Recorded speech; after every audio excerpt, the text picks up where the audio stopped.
you not say that? Like, Gerard, please explain like to Rennie. If you want to date, you know. Hello, everybody. Welcome back to our family podcast. I am the niece, Selma Smith, of this beautiful, lovely lady, my Aunt Carrie, and we're just gonna continue to have a conversation. And Aunt Carrie, I just wanted to talk with you a little bit today about how many growing up and how many sisters you have, and my mom being one of them. But I always found it interesting because you all just seem to have such a great relationship, and I don't have any natural sisters. I have sisters that are like cousins who are like sisters, but I always just admired how it was so many of you all growing up, and even as you got older, you didn't just stay sisters, but you stayed friends. And in front of us, you all loved each other, you brought us together. But I know that there had been some times growing up where it wasn't always just, lovely conversations and laughs. Are there any times you want to share with us where maybe you all had some disagreements as sisters or things? First of all, Aunt Betty. Okay. Your Aunt Betty could read really early. I mean, she could have been more than in second grade, and she could read. So she would get information that Mother had gotten from the doctor. Oh no. And read it to us behind Mother's back. And she would say, "Don't y'all tell Mother. Tell now." Mm-hmm. And we would listen. She read to us about how the birds and the bees come together. She said, yeah, it comes out of their stomach and comes out. So we were all sitting around intrigued. And your mama, oh no, I'm gonna tell now.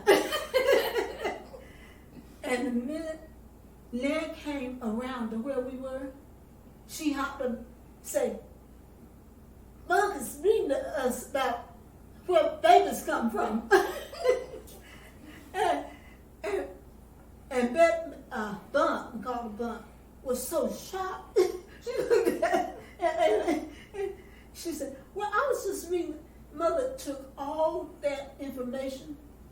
I don't know what she did with it, but she put it away. Mm-hmm. So the main thing about us is we stayed close together because we slept together, all of us, in one room.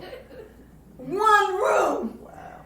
And we would laugh and talk and joke and so on. Mm-hmm. We had a good time. We really did.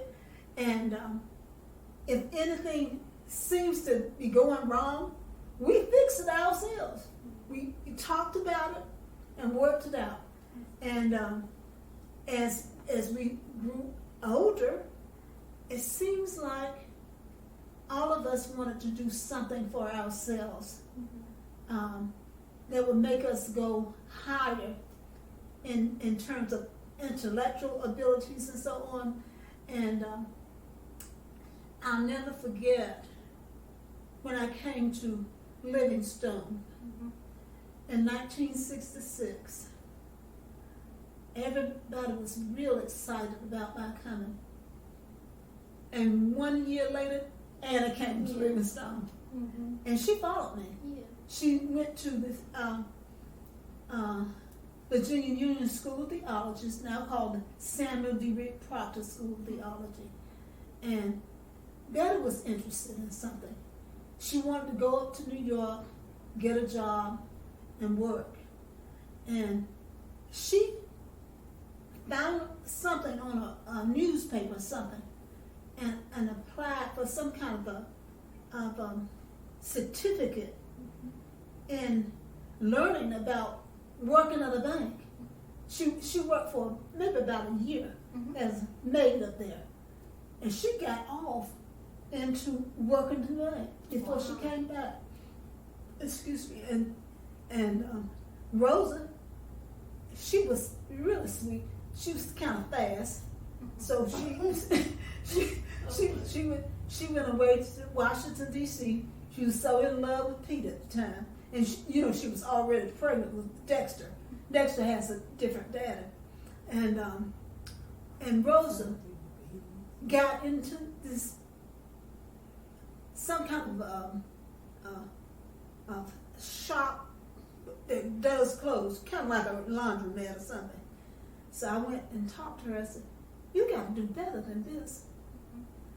And I told her, I said, "You need to better yourself."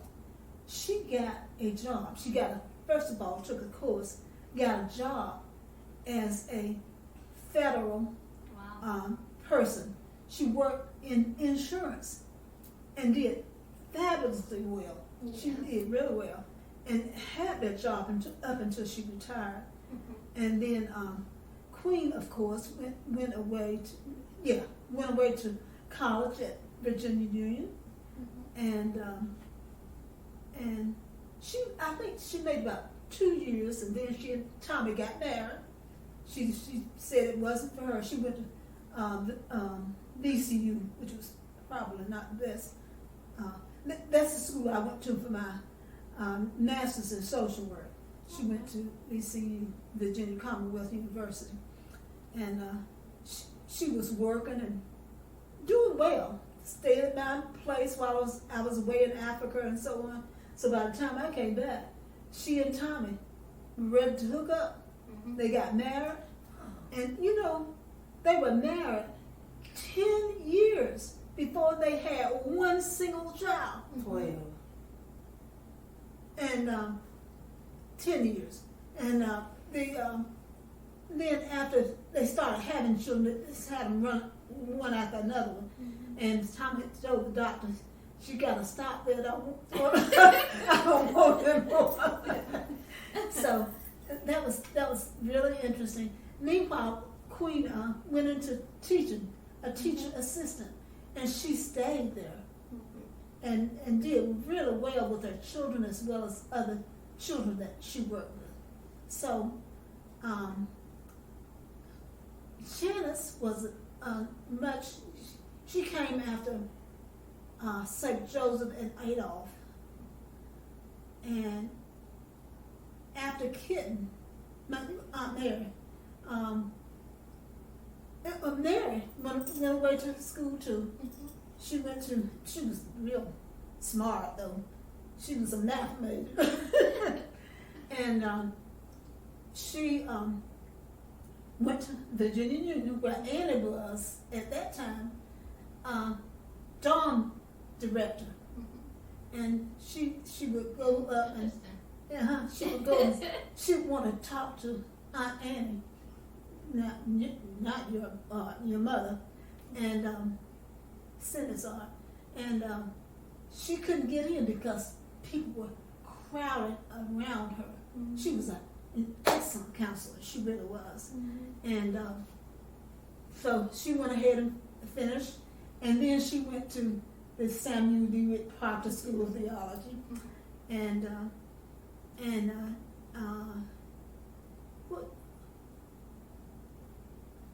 what does I say about Janice? Oh yeah, Janice went ahead and finished at Virginia Union, and she married Bruce. That's what happened. Mm-hmm. So we always got along really well. Yes. Really well.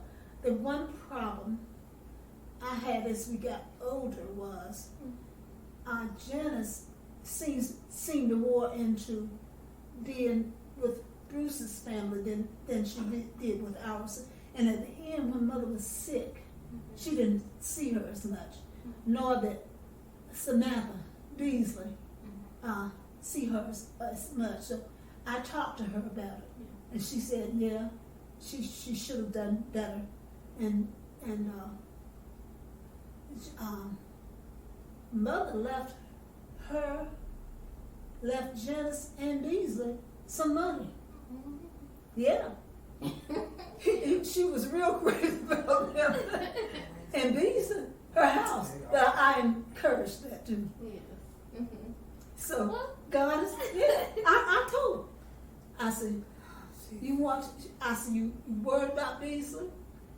I said, you leave her at the house. He said, you right, Caroline.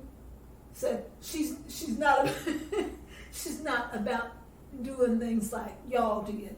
And Mother, unfortunately, put it in her face and made Beasley upset. But she left her house. Yeah. Mm-hmm. Well, it's been a good. I had a good time listening to you and talking about your siblings and especially your sisters, and it gives me a better idea of kind of why y'all are so close and how y'all seem to get along as sisters. So, all right. Well, thank you. Well, wait, Greenie. We can edit this part. Mama, tell the story about you and Aunt Betty and when y'all baptized the cat. Oh my Lord.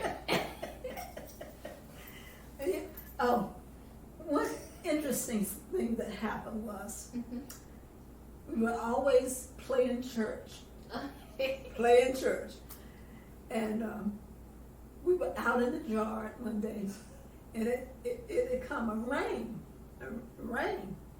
Some puddles were in the backyard. And Aunt Betty said, Aunt said, why don't we baptize these cats? I said, yeah. How old were you all around this time? Oh, we were probably about 6 or 7. Okay. Mother said, hold the cat now until he gets happy. And I was holding him. Mother came out. Mother was so shocked. I think she whipped us behind it because the cat. And Betty said, hold them down till they stop wiggling. And then they got the Holy Ghost. How many cats And was she it? said, Grandma came to the door. Grandma looked outside and there was like 3 cats laying in the line. And Aunt Betty and Mama was out there shouting, ooh, we baptized the cats. They got the Holy Ghost. And Grandma said, I'll be right there.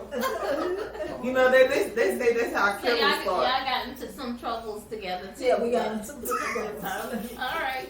Well, thank you guys for going on this journey with us. We'll be back with you in our family podcast. Thank you. Yeah, this is a wrap. This one's over. Every mistake I made, I'm here to help you.